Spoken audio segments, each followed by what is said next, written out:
Yo! Welcome to another episode of A Chapter a Day to Keep the Devil Away. I am Tinayeshe, and this is the place where we read a chapter of the Bible every day until we finish the entire thing. No captions today. They'll come back eventually, but it's probably going to be a little minute. I'm excited to read Genesis 47 today. If you haven't read Genesis 46, go do that. If you're joining us for the first time, then just be with us. All right, let's get into it. Jacob blesses Pharaoh. Then Joseph went to see Pharaoh and told him, "My father and my brothers have arrived from the land of Canaan. They have come with all their flocks and herds and possessions, and they are now in the region of Goshen." Joseph took 5 of his brothers with him and presented them to Pharaoh. And Pharaoh asked the brothers, "What is your occupation?" They replied, "We, your servants, are shepherds, just like our ancestors. We have come to live here in Egypt for a while, for there is no pasture for our flocks in Canaan. The famine is very severe there. So please, we request permission to live in the region of Goshen." Then Pharaoh said to Joseph, "Now that your father and brothers have joined you here, choose any place in the entire land of Egypt for them to live. Give them the best land of Egypt. Let them live in the region of Goshen. And if any of them have special skills, put them in charge of my livestock too."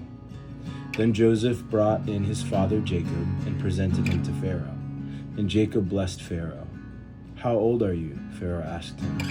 Jacob replied, "I have traveled this earth for 130 hard years, but my life has been short compared to the lives of my ancestors." Then Jacob blessed Pharaoh again before leaving his court. So Joseph assigned the best land of Egypt, the region of Ramses, to his father and his brothers, and he settled them there, just as Pharaoh had commanded. And Joseph provided food for his father and his brothers in amounts appropriate to the number of their dependents, including the smallest children. Joseph's leadership in the famine. Meanwhile, the famine became so severe that all the food was used up, and people were starving throughout the lands of Egypt and Canaan. By selling grain to the people, Joseph eventually collected all the money in Egypt and Canaan, and he put the money in Pharaoh's treasury. When the people of Egypt and Canaan ran out of money, all the Egyptians came to Joseph. "Our money is gone," they cried. "But please give us food, or we will die before your very eyes."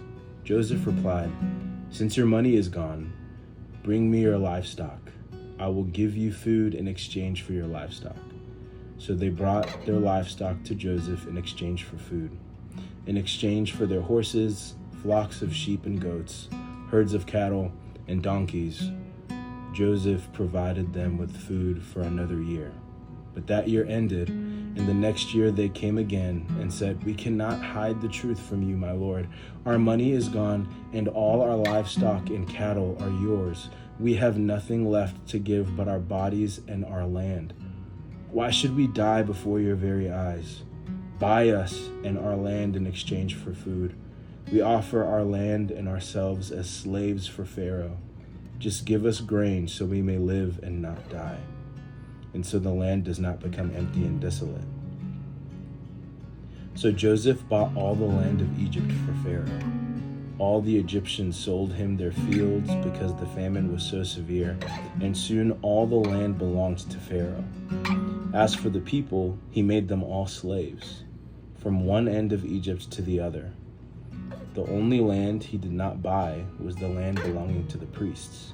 They received an allotment of food directly from Pharaoh, so they didn't need to sell their land. Then Joseph said to the people, "Look, today I have bought you and your land from Pharaoh.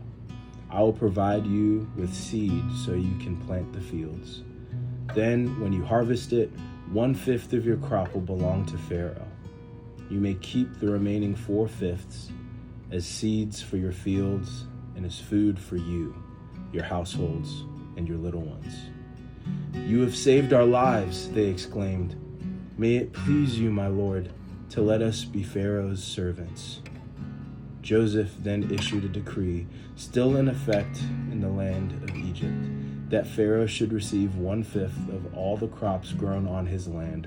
Only the land belonging to the priests was not given to Pharaoh. Meanwhile, the people of Israel settled in the region of Goshen in Egypt. They were acquired property, and they were fruitful, and their population grew rapidly. Jacob lived for 17 years after his arrival in Egypt, so he lived 147 years in all.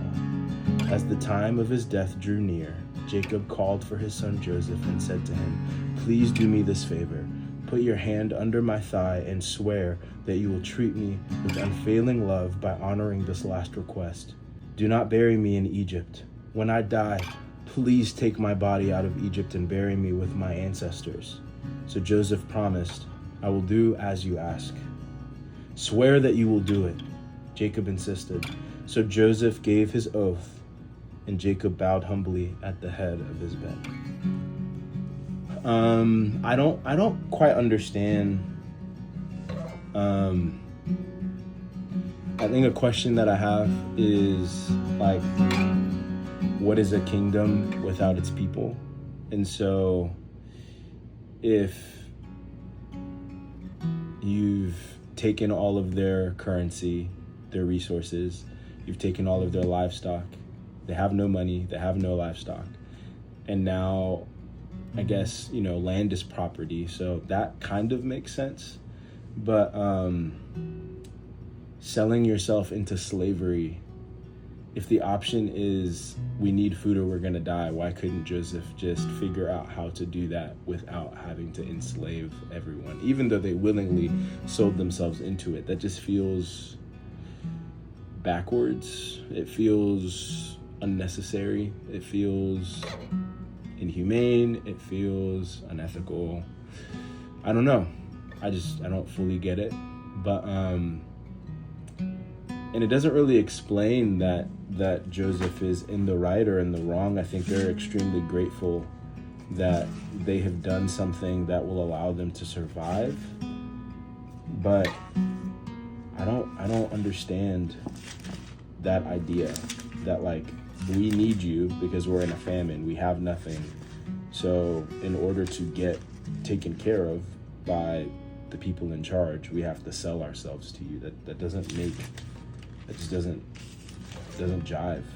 Yeah, it just says Joseph's leadership. And then at the end of it, it says, "You have saved our lives. May it please you, my Lord, to let us be Pharaoh's servants." I mean, I get that. They're willingly letting themselves go into this thing. But I just, if I were the one in charge, it's my duty to take care of my constituents, my people. And so the solution to your starvation, to this famine, is not I'm taking all of your resources and now you are a resource under my disposal.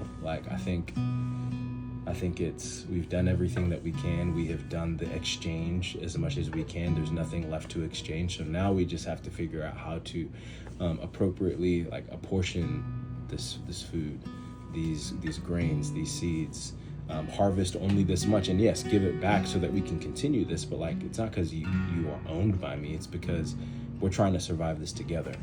So I don't know. I have strong feelings, but they're just questions. I don't get it, and I know that it's not the same type of slavery that we know of today with African Americans and the things that they went through for hundreds of years. But either way, it doesn't feel right either. So that's all I got. Something to wrestle with, and sometimes that's just what it is. We wrestle and we question and we trust that maybe we'll get those answers one day. But I'm surely thankful that that's not the life that I live in today, and I know that there's still slavery going on in the world.